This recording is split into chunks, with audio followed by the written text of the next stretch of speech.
Hello, Serge here for the back porch. I have another question or sorts of probably again off the blog, when where bloggers are going on, you know, asking questions and answering questions and going back and forth. And this is a very short one that really asks a really poignant question that I think definitely needs clarifying, as this person asks. I don't know really who it is, but that asked it. So might be UK Phil. And there's also an answer in here from an M. Toll. So it's one of those two gentlemen going back and forth. And starts off by saying, "Good point by Mr. Toll." And I think that's UK Phil saying that. "I also have trouble with my driver, even after cutting it down 1.5 inches. In the driver DVD, Serge talks about the right hand being in control on the downswing, but I don't really understand the concept and would appreciate a daily video on the proper use of the right hand and arm, or if any of you can add some light. Cheers." Okay, I've already discussed that a number of times, but as this question directly asks, what exactly is the use of the right hand? What should it be doing in the swing? And going back to general golf instruction, we've been told forever and ever that the grip is supposed to be relatively light, and especially with the right hand, which is the lower hand for golfers that play right-handed, and then it would be the left hand for left-handed golfers. And so your lower hand on the club is supposed to be on there very light, because that's the one that everybody wonders, you know, that they always seem to be grabbing the club over here, and in grabbing it, it tightens up their muscles, and so everybody says that well, if you're grabbing it, you know, have a lighter grip.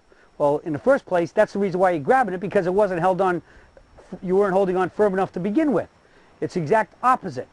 And the other reason why you're grabbing it is because when we make backswings that get deep in the sacred burial ground, that's everything behind the toe line, we have to come out of the burial ground to get back to the aiming line to hit the ball relatively straight. So once we come out and we're going this way and the club is going up and away from you and outside the line, the player has to grab it with the bottom hand, which is at address, is now the top hand, and grab it, stop it from going the wrong way, get control of it, and make it go and pull it down to go find the ball on the aiming line.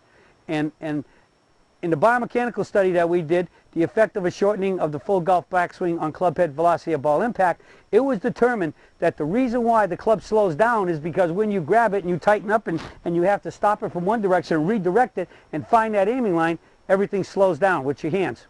So conversely, on the other side of the coin, the 3/4 limited turn vertical Serge swing, we swing the club very vertical.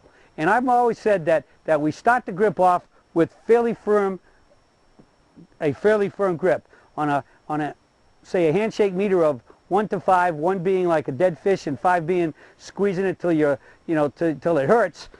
We want to be about a 3, right in the middle, a nice solid business handshake. And the key here is we want to be a 3 with both hands the same equal pressure. So in a good swing, the hands both hold the club with the same speed, with the same grip pressure, and we'll try to swing with the same speed.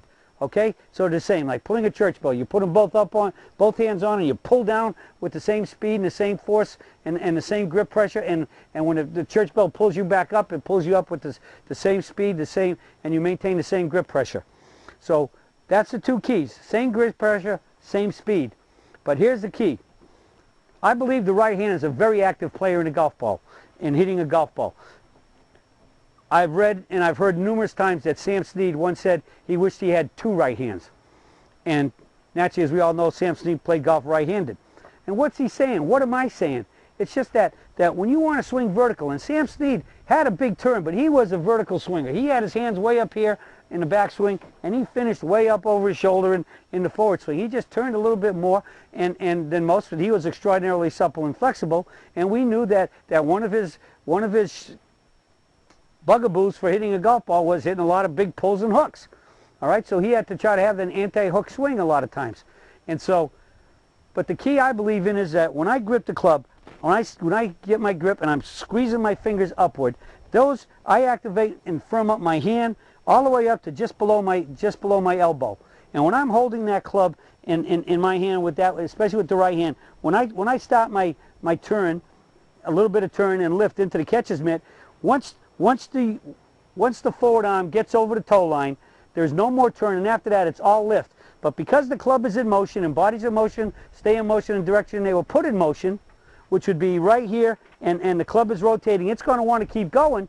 Well, the other part of that law of acceleration momentum states that stays in motion in direction was put in motion until otherwise acted upon by an outside source. Well, the outside source here is my right-handed forearm to stop that club from going laid off and deep in the backswing, turning too much and getting behind the toe line, which is into the sacred burial ground, which, as we say, you get in, you got to get out, because if you can stand in it, but if you're swinging it, you're dead. You have to get out and get back over the toe line to return the club to impact on the aiming line. So we turn to the toe line and up. Well, it's my right-handed forearm that's doing that. They're very firm, but they take hold of the situation and they make that club go up, vertical. They do not let it keep going that way. It's all the right hand. I mean, the left hand's helping too, because it still has to keep lifting. But it's the right hand that's really making that, stopping the rotation and making making everything go up, and the left hand goes with it, helping out at the same speed.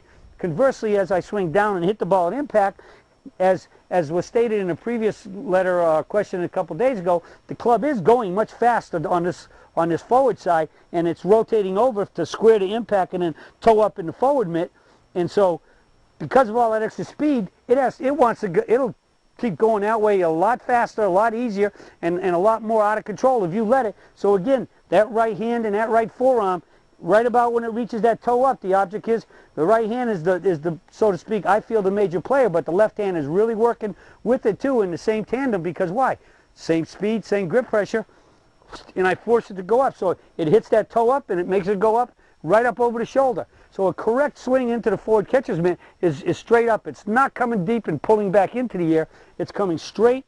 The club is straight down the toe line to where the aiming line, and then when the right hand, which in this case would be the trailing arm, reaches the toe line, that's it. You don't get inside of that, because that's going to the sacred burial ground. You don't get inside the toe line, so it's the hands really play an active part, especially the bottom hand, for me the right hand, in making that club hit and go straight up. I actually feel sometimes like if there was a tree here, I would come in and bang, and I'd ricochet right off the tree. It'd come right up and boom, ricochet up. That's the sense and the feeling I have in my mind. Most people go deep. It's like if this was like a machete in my hand, I'd go and just cut that tree down instead of ricocheting off of it. So that's what I feel. I kind of bounce off the tree on this side and up, and I bounce off, not the tree in there on that side and come up. I have this ricochet to come up, because it's all about up. We need to swing vertical. Because we're swinging on a tilted plane, we're automatically diagonal, and the only way that makes it go up is your hands and your forearms make you lift that club up, and we're always lifting from the shoulders. So lift is against gravity, but we have to go up, so you have to work and you have to make it happen. Nobody else can. That's why you want to stay vertical, because vertical's in harmony with gravity. The club is light. Light club swings faster, and when you swing faster, you have more control and you hit the ball more solid, straight, and longer. So on how to swing it vertical, that's it for the search for today, and I'll be talking to y'all again soon.